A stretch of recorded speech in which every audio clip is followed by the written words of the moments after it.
مریم علیہ السلام اپنے کمرے میں ہیں، ایک دم جبریل آتا ہے، فتمثل لها بشرا سویا، بہت خوبصورت نوجوان کی شکل میں آئے تو حضرت مریم علیہ السلام ڈر گئیں، انی اعوذ بالرحمن منک ان کنت تقیا، اللہ کی پناہ چاہتی ہوں تیرے شر سے۔ تو فرمانے لگے ڈرو نہیں، تو کہا تو کون ہے؟ کہا انما انا رسول ربک، میں مرد نہیں ہوں، مجھے عورت میں کوئی دلچسپی نہیں، میں تو فرشتہ ہوں، تو میرے پاس کیا لینے آئے ہو؟ کہ اہب لک غلاما زکیا، اللہ تجھے بیٹا دینے لگا ہے۔ کہا توبہ توبہ، انا یکون لی غلام، مجھے بیٹا ہو سکتا ہے؟ لم یمسسنی بشر، میری شادی کوئی نہیں، ولم اک بغیا، میں بد کردار غلط عورت نہیں ہوں۔ بیٹا ہونے کے دو راستے ہیں، ایک صحیح شادی وہ میری ہے نہیں، ایک غلط زنا وہ میں کر نہیں سکتی، تو مجھے بچہ کیسے ہوگا؟ قال کذلک، کہا بہت آسان، قال ربک، تیرا رب کہہ رہا ہے کہ یہ تو مسئلہ ہی کوئی نہیں۔ قال کذلک قال ربک وهو علی ہین، یہ تو میرے لیے مسئلہ ہی کوئی نہیں۔ تو جبریل آگے بڑھے تو وہ گھبرا کے پیچھے ہٹے، اب پیچھے دیوار آ گئی، اب آگے کہاں جائیں تو ایسے لگ کے کھڑی ہو گئی۔ جبریل تسلی دے رہے ہیں، ڈرو نہیں مریم، ڈرو نہیں ڈرو نہیں ڈرو نہیں۔ ان کے قریب آئے اور یہاں سے پکڑا، یہاں سے کرتے کا آستین پکڑا، جسم کو ہاتھ نہیں لگا، یہاں سے پکڑا اور دور کھڑے ہو کر پھونک ماری۔ اس پھونک کا بچے کے پیدا ہونے سے کیا تعلق؟ زولوجی کا علم کیا کہتا ہے کہ اس پھونک کا یہاں کیا تعلق ہے؟ لیکن ادھر کا ادھر پھونک ماری اور ادھر 9 مہینے کا بچہ پیٹ میں تیار ہو گیا، حمل نہیں ٹھہرا کہ حمل ٹھہرا۔ کس کس کو جواب دیتی، کیا کیا بہانے تراشے جاتے، ایک دم حمل ہوا، فحملته فانتبذت به مکانا قصیا، ایک دور جگہ پر گئی، فاجاءها المخاض اذا جذع النخلہ، درد شروع ہوا بچہ پیدا ہونے کا، ٹیک لگائی کھجور کے تنے سے، ساتھ ہی بچہ پیدا ہو گیا۔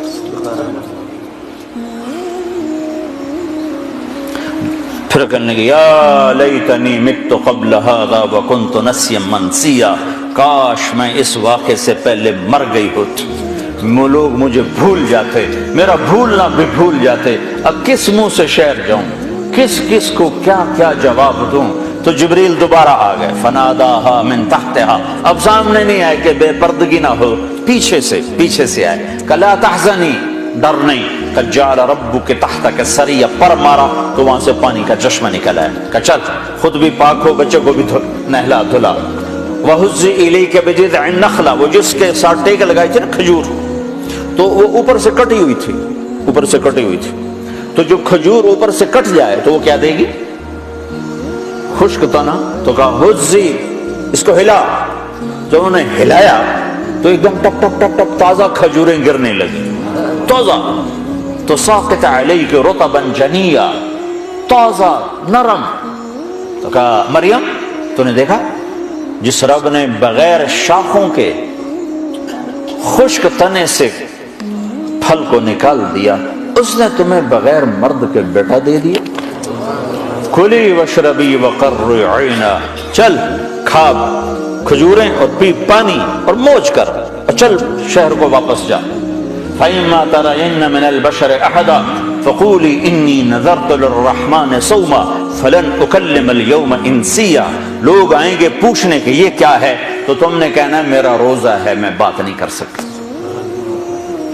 فأتت به قومها تحمله، اب بچہ گود میں اور آئیں شہر میں، شور مچ گیا، یا مریم لقد جیت شیئا فریا، ارے مریم منہ کالا کر کے آ گئی، یا اخت ہارون، یہ تانا دیا، یا اے ہارون کی بہن، یا مریم کیوں نہیں کہا، یا اخت ہارون کیوں کہا؟ ہارون ان کے بھائی بڑے نیک پاک، تو تانا دے رہے ہیں بھائی تیرا ایسا اور تو یہ کر کے آ گئی۔ ماں کان ابوک امرأ سوء، ماں کو بھی لے لیا، باپ کو بھی لے لیا، بھائی کو بھی لے لیا، تینوں کو لے لیا۔ تو ماں کان ابوک امرأ سوء، تیرا باپ تو ایسا نہیں تھا، تو ماں کانت امک بغیہ، تیری ماں تو ایسی نہیں تھی، تو نے کیا کیا؟ تو نے ایسے کیا، ہونٹوں پہ انگلی رکھی، اور پھر یوں کیا تو سارے غصے میں آ گئے، کہنے لگے کیف نکلم من کان فی المہد صبیا، اس بچے سے کیسے بات کریں؟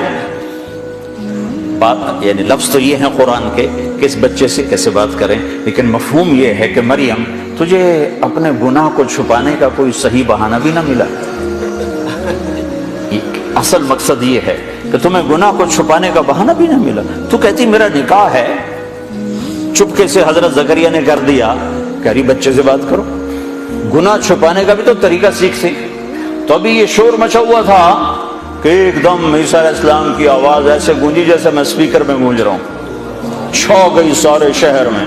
قال انی عبد اللہ آتانی الکتاب وجعلنی نبیا وجعلنی مبارکا اینما کنت وأوصانی بالصلاة والزکاة ما دمت حیا وبرا بوالدتی ولم یجعلنی جبارا شقیا والسلام علی یوم ولدت ویوم اموت ویوم ابعث حیا ذلک عیسی ابن مریم، یہ ہے مریم کا بیٹا عیسیٰ، یہ اللہ کا بیٹا نہیں ہے، یہ مریم کا بیٹا ہے۔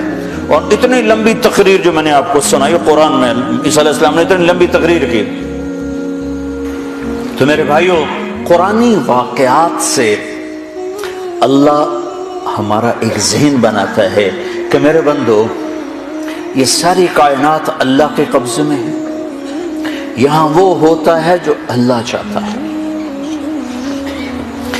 تو اس سے آگے اللہ پھر مطالبہ کیا کرتا ہے؟ ایک مطالبہ کرتا ہے کہ اس دنیا میں تم ایک کام کرو، ایک کام کرو، چونکہ ساری کائنات میرے قبضے میں ہے، ساری کائنات میرے ہاتھ میں ہے، تو تم میری مان کے چلو، بس یہ میری مان کے چلو۔